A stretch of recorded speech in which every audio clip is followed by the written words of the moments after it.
cifras de glucosa. La insulina tú inicias con esa dosis, las que me usan, inicias con esa dosis inicial, pero tu monitoreo va a ser tus glucosas que tomes cada hora. En base a esa glucosa es como se corrige. Entonces, en base a esa es que tú vas ajustando tu dosis de insulina. Por eso es como la dosis que vayas teniendo tu paciente. Pero por finalidad sí que tienes que aprender las dosis iniciales. Doctora, un poquito regresando a los estudios. ¿Aquí? No, bueno,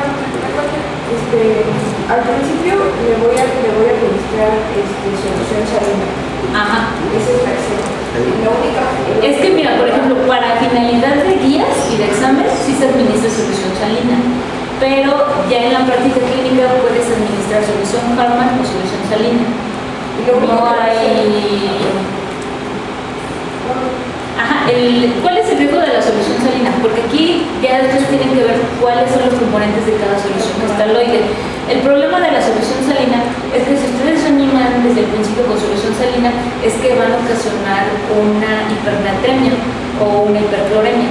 Entonces, por eso es que tienen que ustedes tener el seguimiento del sodio. ¿Por qué? Porque se pueden ir al otro extremo. Como están administrando demasiado líquidos con la solución al punto 9, entonces, ¿qué es lo que va a pasar? Se les va a empezar a subir el sodio y entonces ya después tienen que cambiar al punto 45. Pero, o sea, para finalidades de examen, es solución salina y las dosis que viene de insulina. Pero para cuestión diaria normal pueden ustedes utilizar Harman, utilizar solución salina, pero lo que recomiendan es la solución salina, pero tienen que monitorizar entonces el sodio. ¿Por qué? Porque están ustedes administrando el sodio por medio de la solución de base y aparte tienen que estar monitorizando la gasometría arterial porque tienen que estar checando su estado ácido-base y sus glucosas.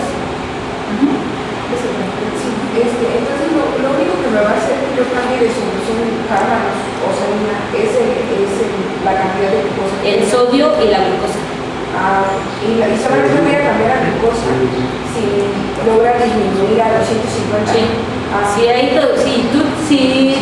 Tú lees tus indicaciones, ¿no? O sea, le pones a tu paciente, obviamente que ya la preferencia es que tengas un catéter venoso central, le pones catéter venoso central, le indicas las soluciones como vienen aquí, inicias al punto 9, tomas gasometría, digamos que te llega un paciente que lo ves apenas en triage, lo ves y te dice que llega con respiración de Kuznov, que es así acidótica, con aliento cetónico y tú le tomas una glucosa, te sale glucosa de 300, 350. Como es una glucosa por medio de tira reactiva, pues no es totalmente fidedigna porque se acuerdan que les dije que daba fachos positivos, entonces puede ser positivo o negativo, pero existe una hiperglucemia. Entonces ustedes le dan valor a esa cifra. Entonces lo siguiente que hacen es que toman su gasometría arterial para establecer el diagnóstico y toman electrolitos séricos para que definan, ¿no? Cetoacidosis, estado hiperosmolar. La canalizan, le ponen inicialmente líquidos, así como vienen, pero su primera solución de base va a ser solución al punto 9 y dependiendo, le inician infusión de insulina. Cetoacidosis tienen que iniciar infusión de insulina porque recuerden que el principal mecanismo fisiopatológico era el déficit de insulina. Entonces le inician la infusión de insulina y le inician sus líquidos intravenosos. Ahorita vienen otras cosas, pero ese es el inicial. Entonces, ¿qué es lo que ustedes ya que toman sus exámenes de laboratorio, qué es lo que van a ustedes a solicitar? Entonces, glucosa, cetonas, o van a pedir un examen general de orina porque se acuerdan que el principal foco infeccioso era urinario y podía haber un respiratorio. Entonces, ¿qué van a pedir? Su placa de tórax, un examen general de orina y en el examen general de orina que van a ver si hay un proceso infeccioso y si hay presencia de cetonas en orina. Ajá, eso va a ser así básico. Y entonces, ya que tengan sus exámenes de laboratorio y que tengan la determinación del examen general de orina y que ya tengan sus electrolitos séricos, hacen todos sus cálculos. Hacen el cálculo del sodio corregido, el cálculo de la osmolaridad, porque hasta que ustedes tengan los electrolitos séricos y los resultados séricos, es cuando ustedes van a poder establecer el diagnóstico. Si es una cetoacidosis, una estado hiperosmolar, pero ustedes no se van a poder esperar hasta que pase media hora o una hora que estén los exámenes. Inician con líquidos y si su gasometría les dice que tiene acidosis, le toman una tira y si tiene pues inician infusión de insulina y inician sus líquidos. Y ya su monitoreo, ¿qué es lo que ustedes van a estar vigilando? Sodio. Glucosa, el sodio y el equilibrio ácido-base, ¿no? Porque se acuerdan que parte de los criterios de resolución de que ya estaba, resolución, ¿qué quiere decir? Que el estado grave ya está pasando, ¿no? O sea, ¿y qué es lo cuando ya presenta sus criterios de resolución? Quiere decir que la cetoacidosis ya remitió. Ajá. Entonces, por eso son importantes aprendérselos. ¿Esos controles son cada hora estrictos todos? No. Los que es estricto es la glucosa. Ok, y sodio. No, el sodio puede ser cada 4 a 5 horas. Ok. Aquí está, la administración de potasio. Aquí esto es importante, ¿por qué? Porque se ve que dentro del monitoreo que ustedes llevan tanto del sodio y del potasio, aquí mencionan, si el potasio es más de 5.5, no requiere tratamiento, no requiere que ustedes agreguen suplementos de potasio a las soluciones. Si el potasio es de 4 a 5, aquí lo que recomiendan es que se administren 20 miliequivalentes de líquido, pero también ustedes deben de monitorizar las cifras de potasio junto con los del sodio. Y si es menor de 3, aquí dice que es de 10 a 20 miliequivalentes por hora de potasio. Se administra porque también acuérdense que con la insulina el potasio es un acarreador. Entonces, potasio de 3 a 4, 40 miliequivalentes por litro de reemplazo de líquido. Entonces, mayor de 5.5 no le ponen potasio a las soluciones, pero aquí es importante. Si un paciente les reporta que tiene 5.5 de potasio, no es normal que un paciente tenga hipercalemia, ¿no? Tienen que averiguar qué causa, por qué está empezando a elevar potasio. Entonces ahí ustedes buscan alguna otra causa desencadenante, es decir, que tenga falla renal y que por eso está haciendo hipercalemia, si a lo mejor las tomas se las tomaron mal o se las tomaron cuando le estaban tomando las muestras de cuando se le estaba administrando el potasio. O sea, no es normal que un paciente, tiene 6 de potasio, ¿no? Y me quedo muy tranquilo, no. O sea, tienen que averiguar por qué. ¿Sí? Porque si aparte, si ustedes le están administrando líquidos, está orinando mucho, por ejemplo, si tiene, acuérdense de la diuresis osmótica, que está orinando mucho el paciente, está perdiendo por ahí electrolitos. Entonces ustedes tienen que averiguar si el potasio está así y aparte tiene la infusión de insulina, no es normal. Casi la mayor parte de los pacientes que tienen cetoacidosis y que tienen administración de insulina requieren suplementos de potasio.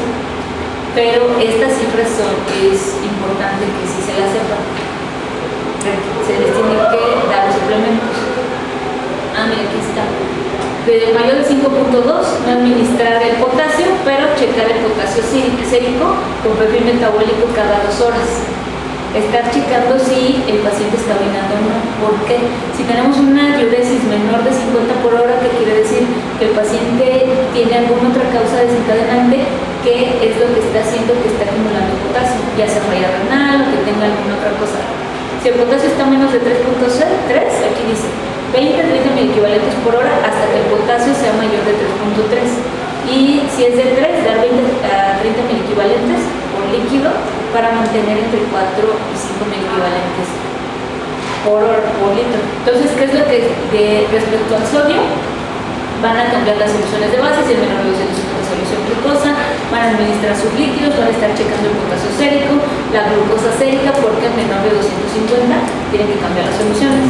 Y la administración de líquidos es lo que va a depender de su equilibrio ácido-base y de su gasometría. Ahora, bicarbonato. Si el paciente es más de 7,0, no administrar bicarbonato.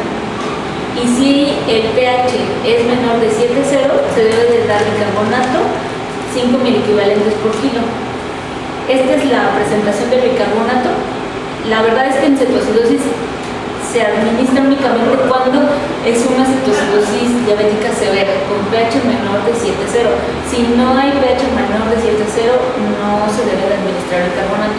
Entonces, si a ustedes les llega un paciente que tiene 400 de glucosa, pH de 6.8, está con respiración de Kussmaul, deshidratado, con orinas positivas, con cetonas, pues le administran líquidos, insulina. Si el pH es menor de 7,0, le administran bicarbonato. Si no, no administran bicarbonato, checan sus electrolitos y su administración de potasio. Y están checando ustedes también su uresis, porque acuérdense que si es menor de 50 por hora, los pacientes de cetoacidosis que ingresan a terapia intensiva. Cetoacidosis diabética severa, inestabilidad hemodinámica, que el paciente no mantenga por sí solo sus signos vitales, sino requiera de vasopresores, que requiere de apoyo mecánico ventilatorio, omnibulación o coma o necesidad de monitorización frecuente. Porque hay pacientes que llegan con un estado acidótico muy severo, y si el estado neurológico, el estado también acidótico, y que el paciente requiere de intubación orotraqueal, se les tiene que dar apoyo mecánico ventilatorio, pero también se da todo el manejo para cetoacidosis, ¿sí? Entonces el manejo son líquidos, insulina, suplementos de potasio, están monitorizando gasometría, electrolitos, glucosa, sodio, potasio, cloro, ¿sí? Bueno, eso es respecto a estadios molares y cetoacidosis. ¿De ahí hay alguna pregunta?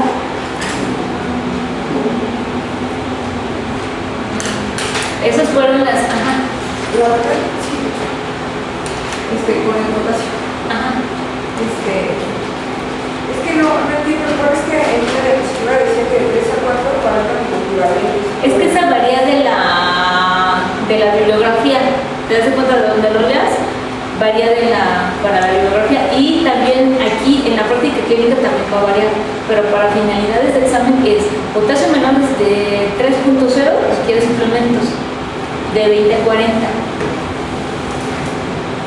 para finalidades de examen, pero para finalidades de la práctica clínica tienes que estar checando tu el potasio, y si tiene infusión de insulina, el paciente está orinando adecuadamente, le dejas suplementos de potasio como vienen las diapositivas, pero estás checando a la vez el sodio, la glucosa y el potasio en tus electrolitos séricos.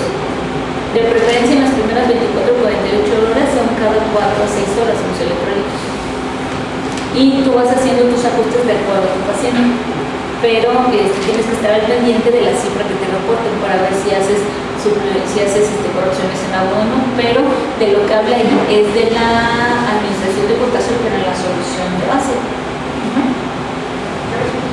Entonces, ¿en qué punto es donde se empieza a cambiar la terapia con insulina por infusión a la subcutánea? Cuando se llega a cuando ya tienes criterios de resolución. Ajá.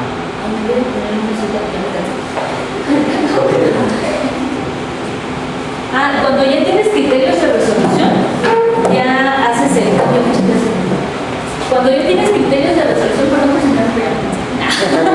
cuando ya tienes criterios de resolución, es cuando tú checas si ya tienes glucosa menor de 250, que tu bicarbonato ya está en 15 y 18. Y criterios de resolución no son la presencia de cetonas. Antes decían que hasta que las cetonas salieran negativas en las tiras, y que cada ratito estuvieran determinando las cetonas. Cetonas no es criterio de resolución, solamente es mejoría del anion gap, el bicarbonato menor de 15, que es el que antes de 18, y el pH mayor de 730. Una vez que tú ya tengas tus criterios de resolución, entonces lo que tienes que hacer, ya puedes cambiar si el paciente era insulinodependiente, entonces inicias con tu manejo con insulina de preferencia en pH, ya estableces el tipo de tratamiento que él tenía y ya individualizas, pero hasta que tengas criterios de resolución. Mientras no tengas criterios de resolución, no haces no quitas la infusión de insulina, pero lo que tienen que estar monitorizando son gasometría arterial, electrolitos séricos y de preferencia sodio, potasio, cloro, y hacer los cálculos que ya les comenté. ¿Y la dieta? ¿Cuándo se le puede No, iniciar? depende. Si el paciente está con déficit neurológico, lo tienes que mantener en ayuno, porque el déficit neurológico no lo va a dejar tener dieta, pero si el paciente neurológicamente está íntegro y él puede, no hay contraindicación para que utilices el tubo digestivo, entonces inicias con líquidos vía oral. De hecho, si tú inicias con líquidos vía oral y inicias con los líquidos intravenosos, es mucho más fácil que el paciente revierte el estado de acidosis o el estado hiperosmolar. La diferencia del estado hiperosmolar y de la cetoacidosis en el manejo es que en el estado hiperosmolar tienes que tener mucho cuidado y no se administra la infusión de insulina de inicio. Administras líquidos y tienes que estar vigilando que la glucosa no disminuya, que no disminuya de golpe como la presión arterial. ¿Por qué? Porque ahí lo que puede hacer es que puede causar edema cerebral por la disminución brusca. El estado hiperosmolar, a diferencia de la cetoacidosis, es que en el estado hiperosmolar no inicias infusión de insulina de forma inicial como en la cetoacidosis. En cetoacidosis sí.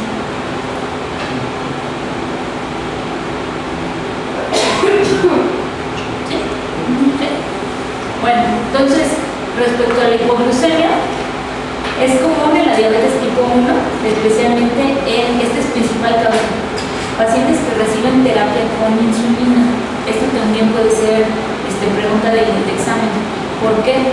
Porque los pacientes finalmente se les administran la insulina, se van a su domicilio y muchas veces no se les apoya o no se les capacita para cómo se debe administrar la insulina, y a veces varios solitos se la administran y en vez de pasarse una unidad se pasan toda la calidad, ¿no? Entonces, principal causa, la terapia con insulina. Las concentraciones, esto va a variar dependiendo de la bibliografía. Las concentraciones plasmáticas de glucosa pueden ser inferiores a 70, dependiendo de ustedes lo vean. En algunos libros son de 50, en algunos libros son de 40, pero las últimas son de 70. Entonces, ahí ustedes, para finalidades de examen, pues entre 50 a 70, ¿no? Porque dependiendo de la bibliografía de donde también saquen el examen, pero esto va a variar por la bibliografía de la cifra. La presencia de síntomas neuroglucopénicos o adrenocolinérgicos que van a coincidir con la glicemia capilar baja, menor de 50, y que la desaparición de síntomas al aumentar la glucosa. Esto se le llama como la triada de Whipple, ¿no?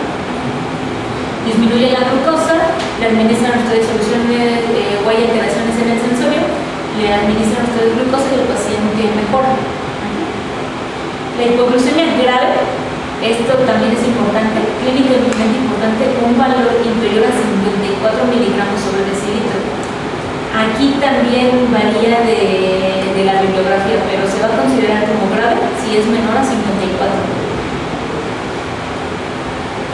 Esta es la última clasificación de la hipoglucemia. Entonces, se va a clasificar en lo que es severa, si requiere la asistencia de otra persona para la administración de carbohidratos o glucagón intramuscular con pérdida o no de la conciencia. Esto es decir, en el domicilio, ¿no? El paciente de repente dice que en su casa sentía que se desmayaba y otra persona le asistió, ¿no? Con algún tipo de bebida o de algo con glucosa, con pérdida o no de la conciencia. Hipoglucemia sintomática documentada. Existen síntomas de hipoglucemia, pero acompañados de glucosa menor de 70. Esto casi siempre donde es o que los familiares o que el paciente tenga el glucómetro en su casa, pero casi siempre esto es hospitalario, ¿no? Que se documenta la glucosa menor de 70, pero que el paciente pues que nosotros lo podemos documentar, por eso se llama hipoglucemia sintomática documentada. Hipoglucemia asintomática, pacientes que de repente están hospitalizados, les toman la glucosa y que les dicen que la glucosa tiene 60, pero el paciente está neurológicamente íntegro, que no tiene ningún síntoma. Entonces, esta es hipoglucemia asintomática. Probable hipoglucemia sintomática cuando el paciente advierte signos y síntomas de hipoglucemia sin determinación de glucosa plasmática, que el paciente está en su casa y que sienta que haya tenido mareo, sensación de desmayo, pero que no se haya documentado, o sea que no tenía ahí glucómetro para que se les diera la cifra de glucosa. Y la hipoglucemia relativa, o sea, la hipoglucemia son síntomas de hipoglucemia con concentraciones de glucosa superiores a 70, que esté el paciente hospitalizado, pero que tenga 80 de glucosa, pero que el paciente tenga síntomas. Entonces, esta es la clasificación de la hipoglucemia. Esta desconozco, no sé si la hayan o la vayan a preguntar, pero esta es la última clasificación. Y esta es la más común. Quizás esto puede ser que lo pregunten más porque es como más antiguo. En son las drogas. Principal causa de hipoglucemia es la insulina, la administración de insulina. Y aquí esto también es importante. Las sulfonilureas, los hipoglucemiantes orales, los IECA, pero también la administración de ácido acetilsalicílico potencializan la secreción de insulina. Esto es importante. El ácido acetilsalicílico también va a potencializar la secreción de insulina. Principal fármaco que les produce hipoglucemia, insulina. Pero pueden ser hipoglucemiantes orales, pueden ser IECAS y puede ser ácido acetílico. Afecciones severas que tenga paciente insuficiencia hepática, insuficiencia renal, insuficiencia cardíaca o sepsis. Los pacientes sépticos también llegan a presentar hipoglucemias importantes. Deficiencias hormonales que de cortisol, de glucagón, adrenalina, y esto también es importante. Insulinoma. El insulinoma es una de las principales causas de hipoglucemia no farmacológica. Fármacos, insulina, hipoglucemiantes orales, ácido acetil, y principal causa no farmacológica, tumores como el insulinoma. Esto es muy común, bueno, no común, pero es de pregunta de examen. Genéticas, hiperinsulinismo congénito y autoinmunes, que es anticuerpos contra la insulina. Esto es más difícil. Entonces, principal causa no farmacológica de hipoglucemia, insulinoma en ayuno. Insulinoma. Postprandial, aquí son alimentarias, déficit enzimática, postprandial idiopática y postprandial en diabetes mellitus o intolerancia a la glucosa. Es importante todas estas. En ayuno, drogas, afecciones severas, tumores, genéticas y autoinmunes. ¿Sí? En ayuno, todas las demás son postprandiales. Fisiopatologías, aumenta la producción de glucagón, epinefrina, y con esto se va a aumentar la glucogenólisis, que es prácticamente el primer mecanismo que habíamos visto respecto a la cetoacidosis, ¿se acuerdan? Y el glucagón y la epinefrina son cruciales para la corrección de hipoglucemia. Dice, con hipoglucemia más prolongada, después de 3 horas se incrementa la secreción de hormona de crecimiento y cortisol. Aquí está, principal cuadro clínico: nerviosismo, ansiedad, escalofríos, irritabilidad, confusión. Aquí los pacientes lo refieren como latidos cardíacos rápidos o sensación de palpitaciones, mareo, vértigo, náuseas, somnolencia. Esto lo han de ver visto ustedes ya mucho en los pacientes. Por lo regular sienten ellos que ya les da hipoglucemia, hasta ellos dicen, es que se me bajó el azúcar. Ellos hasta dicen así. Entonces, estos son los umbrales donde se comentan. ¿Se acuerdan que les dije que dependiendo de la cifra, dependiendo de dónde la leyeran, para que la cifra de glucosa? De 75 hay disminución de la secreción de insulina, en 70 aumenta lo que es el glucagón, la epinefrina, la hormona de crecimiento, norepinefrina, acetilcolina, y aquí empiezan con síntomas autonómicos. A 60 hay aumento de ACTH y cortisol. Menos de 50 síntomas neuroglucopénicos. ¿Se acuerdan que decían que una hipoglucemia grave era menor de 54? Y en 30 hay presencia de crisis convulsivas, coma y muerte neuronal. ¿Cuál es el problema de los pacientes que tienen hipoglucemia y que están en su domicilio? Que si no se les asiste de forma inmediata pueden quedar con algún déficit neurológico permanente. Entonces se les debe de asistir de forma inmediata, pero también se debe identificar cuál es la causa. Los síntomas neurogénicos, que son temblor, ansiedad, palpitaciones, palidez, hemiliasis, y los colinérgicos son diaforesis, parestesias, hambre, neuroglucopénicos, alteraciones cognitivas, de conducta, confusión, parestesias, cefalea, crisis convulsivas e incluso muerte cerebral. Entonces, respecto a la hipoglucemia, las características entonces es menor de 70, ¿no? Menor de 70 ya se denomina que ya tiene una hipoglucemia, y dependiendo de si es documentada o no documentada, la vamos a clasificar. Principal causa de hipoglucemia, insulina, y también farmacológica. Aquí entran el ácido acetilsalicílico y no farmacológica. En ayuno son el insulinoma. Y los síntomas van a variar de acuerdo a la cifra, y nos van a dar síntomas neurogénicos y neuroglucopénicos. La triada de Whipple, que es la que la que dijimos, que síntomas de hipoglucemia, se le administra solución glucosada y el paciente se remiten los síntomas neurológicos. Entonces, respecto al tratamiento, ¿qué tengo que dar el diagnóstico? Entonces, la cifra de glucosa más los síntomas que el paciente da, y de acuerdo a la cifra, ustedes ya van a decir sí y lo que deben de determinar, y para finalidades de examen, cuál es lo más importante en la hipoglucemia, los mecanismos fisiopatológicos y las causas que están ocasionando la hipoglucemia. ¿Por qué? Porque si ustedes nada más dan el tratamiento, pero que no saben cuál es la causa, que es la que está haciendo que el paciente esté haciendo hipoglucemias, es un círculo vicioso. Dan el tratamiento, pero si no quitan la causa que está ocasionando la hipoglucemia, el paciente puede llegar a tener incluso daño neurológico severo. Entonces, lo principal es determinar cuál es la causa que está ocasionando la hipoglucemia. Y si esa causa es farmacológica, tienen que ajustar dosis de fármacos o tienen que establecer, si por ejemplo se acuerdan que la segunda causa era los pacientes con insuficiencia renal, ellos hacen mucha hipoglucemia también. Y también lo pueden hacer en insuficiencias cardíacas, insuficiencias hepáticas. Entonces, es importante que determinen cuál es la causa de la hipoglucemia. Si es farmacológica, hacen ajustes a los fármacos. Si es falla renal, suspenden todos lo que tengan con insulina, los hipoglucemiantes orales, y tienen cifras de la glucosa.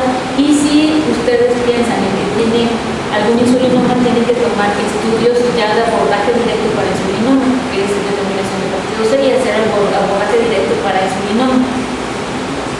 El tratamiento es paciente diabético. Aquí es importante que dividan, uno, la hipoglucemia para finalidades de examen. La primera clasificación donde viene que sí es documentada, sintomática y todo, es de la última clasificación. Entonces, no sé si lo lleguen a preguntar, porque luego preguntan cosas como bien atrás, ¿no? No sé qué tan actual sea. Pero la clasificación que se utilizaba era la de ayuno y postprandial. Y aquí en pacientes diabéticos y no diabéticos. Si es en pacientes diabéticos, el tratamiento es también diferente de los pacientes no diabéticos, porque deben de determinar cuál es la causa. Pacientes diabéticos tratados con fármacos, ya vimos que pueden ser con hipoglucemiantes orales o con insulina. Con glucosa menor de 70, aquí dice repetir la medición a corto plazo, evitando tareas como manejar, ingerir carbohidratos y ajustar el régimen de tratamiento. Aquí, entonces, paciente diabético tratado con fármacos es esto, ¿no? Pero que no tiene síntomas de neuroglucopenia, solamente dan observación, pero tienen ustedes un seguimiento de las cifras de glucosa. Hipoglucemia asintomática o sintomática. Ingerir carbohidratos de 15 a 20 gramos de glucosa oral, y la glucosa puede ser en forma de pastillas, polvo de leche, otros aperitivos, alguna comida. Estos pacientes no están hospitalizados, ¿no? Estos están ahí en su casa. Estos son los pacientes que nosotros vemos en la área de urgencia, son hipoglucemias con alteraciones del estado de conciencia sin acceso venoso establecido. Para finalidades de examen, en los hospitales nosotros nunca hemos tenido glucado. No, tenemos solución glucosa al 10%, solución al 50%, pero yo nunca he tenido glucado. Pero para finalidades de examen les van a decir que el tratamiento es glucado. Entonces, con deterioro de conciencia y sin acceso venoso establecido, administración de glucado, en lugar de esperar para establecer el acceso IV. La dosis habitual es de 0.5 a 1 miligramo administrada subcutánea o intramuscular. Lo que ellos refieren es, llega el paciente o que incluso ahorita lo que dicen las guías es que se tiene un kit de glucado y que el paciente se lo puede administrar ahí en su domicilio, o que se tiene que tener en las áreas de urgencias kit de glucado, que les digo que no hay, pero digamos que todavía no el paciente llega y todavía no se puede canalizar, que le ponen ahí el glucado. Esos son los que tienen síntomas, ¿verdad? Ajá, y que tiene alteraciones del estado de conciencia, pero que no puedas tener acceso intravenoso. Pero para finalidades de examen es glucano. ¿Es por kilogramo de peso o sea, así nada más? 0.5 miligramos. Así, sí. Ajá. De hecho, les digo que lo que refieren en la literatura es que vienen kits con la dosis que es y nada más se pone intramuscular. Pero es para finalidades de examen, les van a decir hipoglucemia, cuál es la administración inicial, Carlos. Si tengo un acceso venoso le pongo Solución glucosa. Aquí viene con deterioro de conciencia y exceso intravenoso, 25 gramos de glucosa al 50% por vía intravenosa. Y aquí lo que comentan es que después estos pacientes se tienen que quedar en observación. Muchas veces lo que hacen los servicios de urgencias es que llega el paciente a hipoglucemia, le pasan glucosa y lo dejan ir. No. Un paciente que hace hipoglucemia sintomática con deterioro del estado de alerta no se puede ir a su casa. Se tiene que quedar hospitalizado, mantenerse 48 horas en observación y vigilar si hay síntomas de nuevo de hipoglucemia y categorizar qué tipo de hipoglucemia es. Si es en ayuno, pues para ver si el paciente está comiendo o no está comiendo, si es porque el paciente ya no come. Hay pacientes que son viejitos y que ya no quieren comer. Entonces hay que checar cuál es la causa. O es quién le está administrando la insulina, por qué se está administrando la insulina. No se puede ir un paciente que haya hecho hipoglucemia sintomática a su casa sin quedarse en observación 48 horas. Entonces, si no hay acceso intravenoso, glucagón; si hay acceso intravenoso, solución glucosa al 50%. Eso es respecto a hipoglucemia. Entonces, en conclusión, la cifra para finalidades de examen de 50 a 70, lo que va a ser más importante son los mecanismos patológicos y determinar cuál es la principal causa de la administración de medicamentos, y la no farmacológica es la determinación de insulina. Se debe de clasificar el tipo de insulina, si es paciente de hipoglucemia en paciente con diabetes o sin diabetes, o es una hipoglucemia en un paciente que no tiene antecedente de diabetes, ¿no?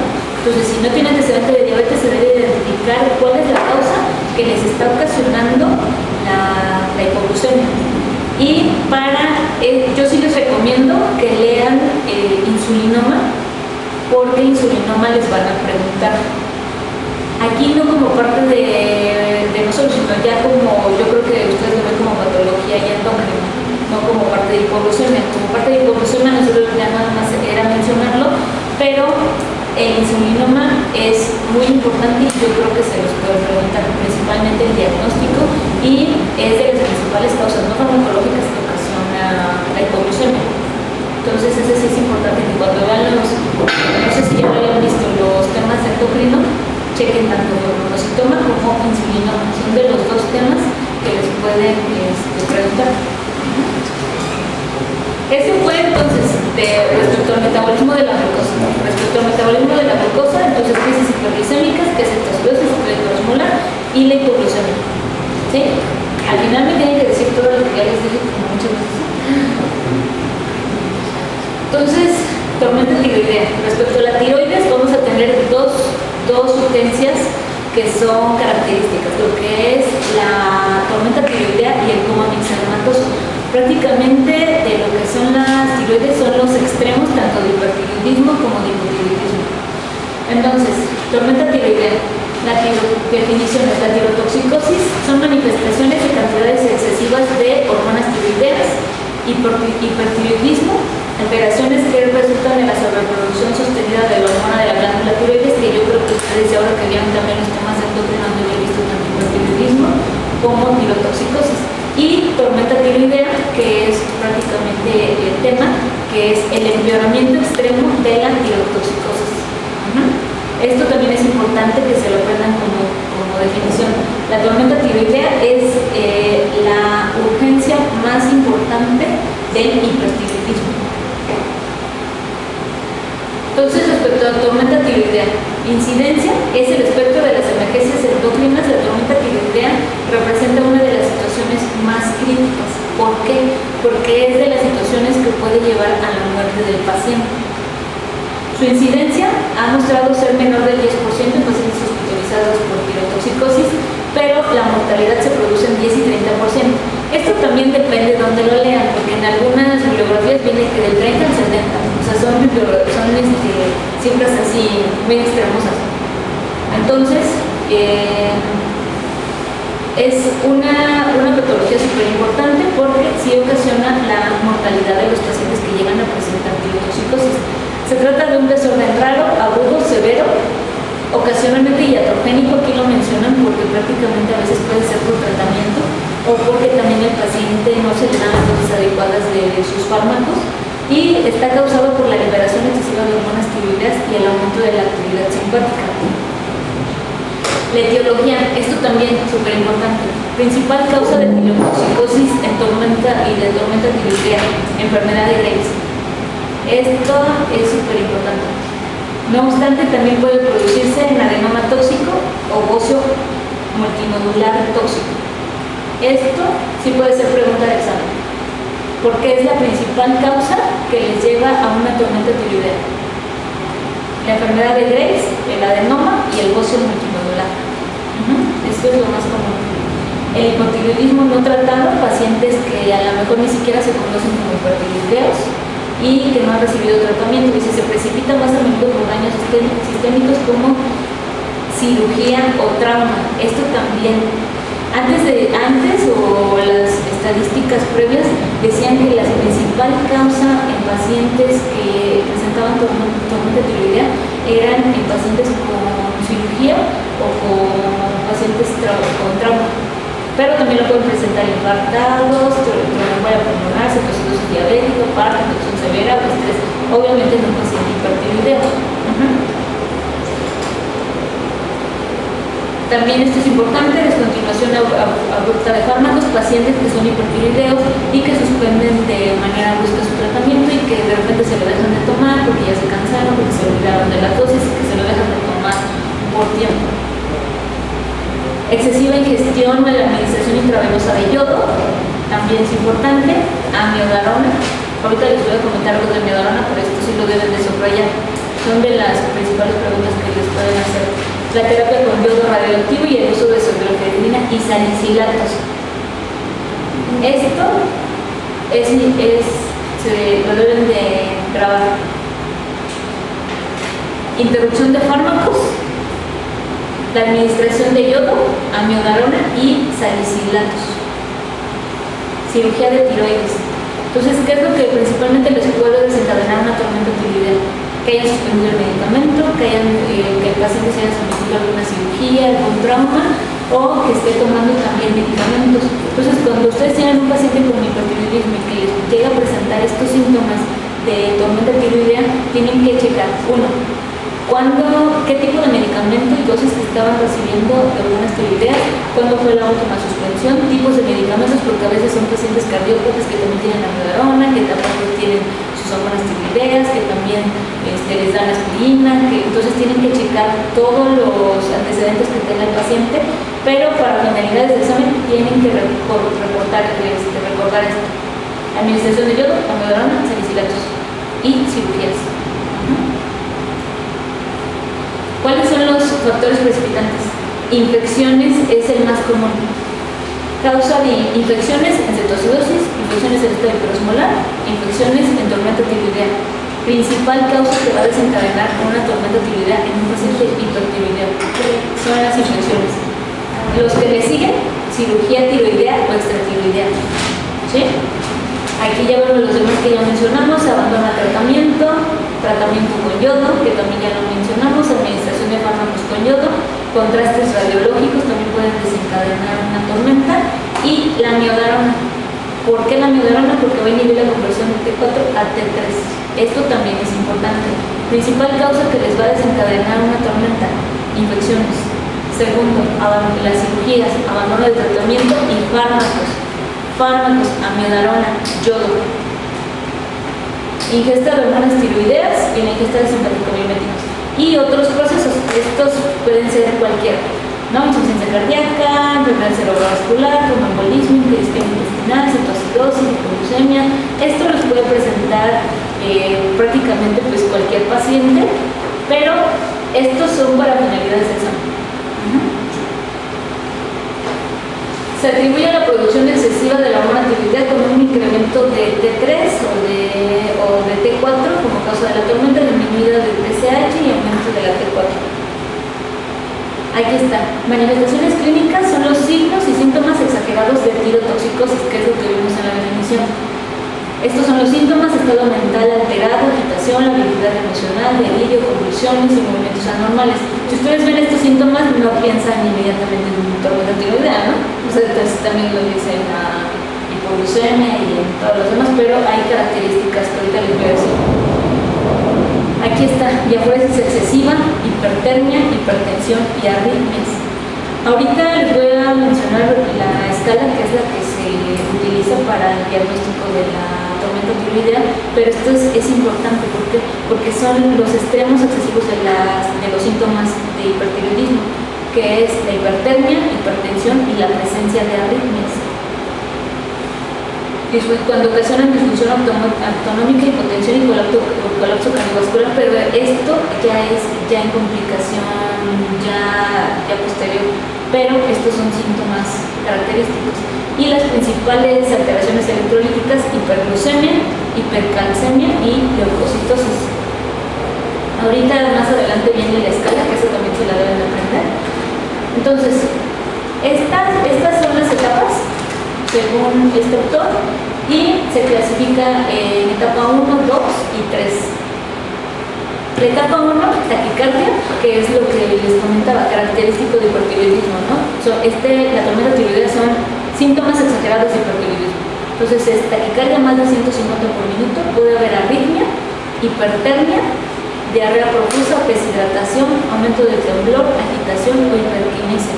Si ustedes tienen un paciente que tiene síntomas de hipertiroidismo y que les dice que tiene antecedente de ser hipertiroideo, que llega con un proceso infeccioso pulmonar, una neumonía, y que el paciente llega taquicárdico, hipertenso y que llega con 39 de temperatura, una de las principales causas es que está haciendo una tormenta tiroidea. Etapa 2, síntomas que son estos: taquicardia más de 150, más alteraciones de conciencia, estupor, somnolencia, desorientación espacial y temporal, y en la etapa 3 mencionan el coma. Esta obviamente que ya debe de ser una etapa mucho más complicada.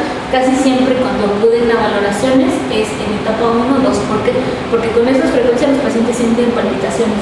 Están muy rojos, con palpitaciones, taquicárdicos, tienen sensación de angustia. Ustedes pueden confundir incluso con algún infarto al miocardio, ¿no? Porque pueden llegar también a tener dolor torácico. Etapa 1, 2 y 3, aquí menciona la edad de los pacientes mayores de 50 años y menores de 50 años.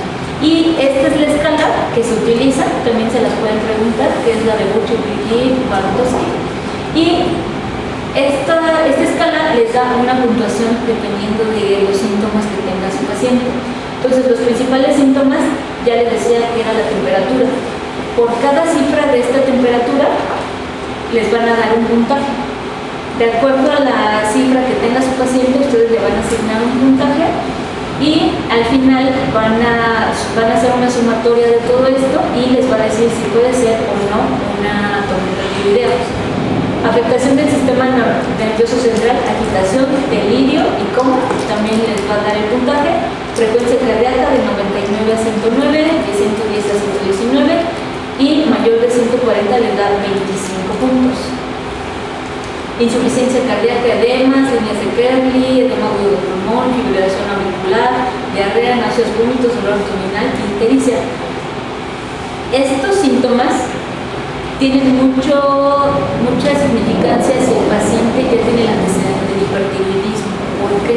Porque sí, ustedes pueden englobarlo en tormenta tiroidea, pero si el paciente les llega sin ningún antecedente, entonces ustedes pueden pensar que es cualquier otra cosa, ¿no? Una respuesta inflamatoria sistémica, un paciente séptico, un paciente que esté con algún infarto. Entonces, si se fijan, tienen que ser muy minuciosos y lo principal son los antecedentes que tenga el paciente y si él estuvo recibiendo o no tratamiento y también las características que ustedes vean clínicas.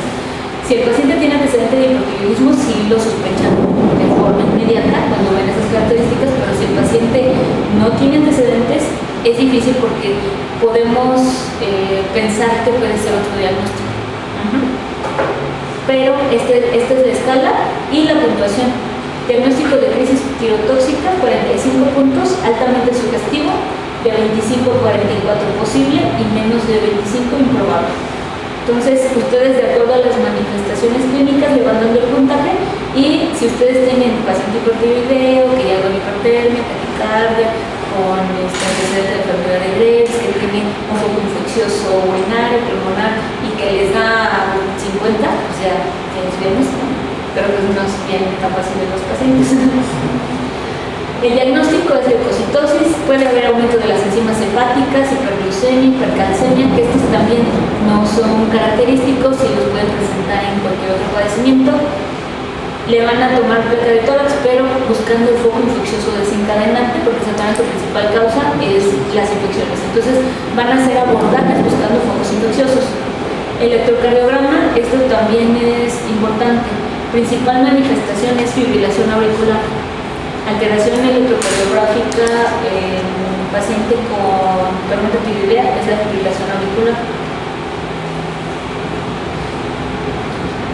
Y lo que también es importante para finalidades de examen es el tratamiento de la tormenta tiroidea. De esto también les gusta preguntar mucho. El tratamiento está dirigido a evitar la nueva síntesis de hormonas tiroideas, detener la liberación de la hormona tiroidea de la glándula tiroides, evitar la conversión periférica de T4 a T3, controlar los síntomas, controlar la descompensación con terapia de apoyo. La descompensación, si la descompensación por foco infeccioso, tiene que dar tratamiento dirigido al foco infeccioso, y aquí lo que dice, ¿no? El tratamiento de factor desencadenante. Si el factor desencadenante fue el abandono del tratamiento, tienen que dar su tratamiento, y si es el foco infeccioso, tienen que dar también el tratamiento.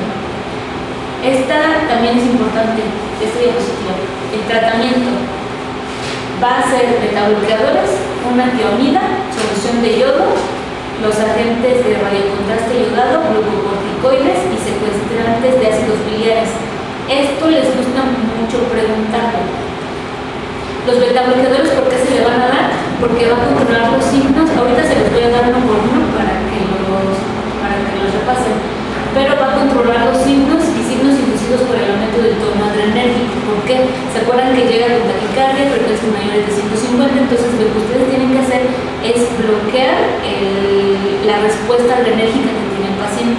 Entonces por eso es que todo el tratamiento casi siempre va acompañado de un betabloqueador. Ahorita les voy a decir. Ahorita voy a ir una por una, ahorita se las paso. Betabloqueadores. El betabloqueador de elección es el propanolol, de 60 a 80 miligramos cada 4 horas o de 80 a 120 miligramos cada 6 horas.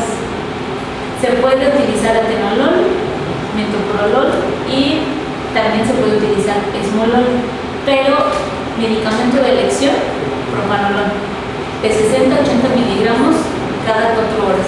¿Y para qué se utilizan los betabloqueadores? Para frenar la respuesta adrenérgica. Entonces, medicamento de elección, propanolol, y para frenar la respuesta adrenérgica. Esmolol también se puede administrar una dosis de 250 a 500 microgramos por kilo, seguida de una infusión de 50 a 100 microgramos por minuto. Y aquí dice, se deben de utilizar con extrema precaución si el paciente tiene insuficiencia cardíaca descompensada con disfunción sistólica. Este tipo de pacientes es importante, ¿por qué? Porque los pacientes que son cardíacos a veces también dan estas manifestaciones. Entonces, si tenemos un paciente que tenga contraindicaciones para administración de betabloqueadores, pues entonces tenemos que tener mucho cuidado si lo vamos a administrar o no. Pero para finalidades de examen se tienen que utilizar betabloqueadores y el de elección es propanolol. Y también se puede utilizar esmolol. Bueno, no sé, más o menos de acuerdo que había como un efecto patológico con los betabloqueadores porque hacen vasodilatación, entonces disminuyen la pericardia y aumentan la frecuencia, algo así como para... No, los betabloqueadores te disminuyen la frecuencia. Pero había como un efecto paradójico porque hacen... No, lo que hacen aquí es que lo que van a hacer es frenar la respuesta parasimpática. O sea, lo que tienes, acuérdate que haces taquicardias extremas, porque es la manifestación del hipertiroidismo. Entonces, lo que tienes que hacer es administrar el betabloqueador, pero para que detengas esa frecuencia. Pero si tú tienes una enfermedad cardíaca de base que te contraindique el uso de betabloqueadores, pues no lo puedes usar. Pero para finalidades de examen sí tienen que utilizar betabloqueadores. pero si les ponen ahí un caso que un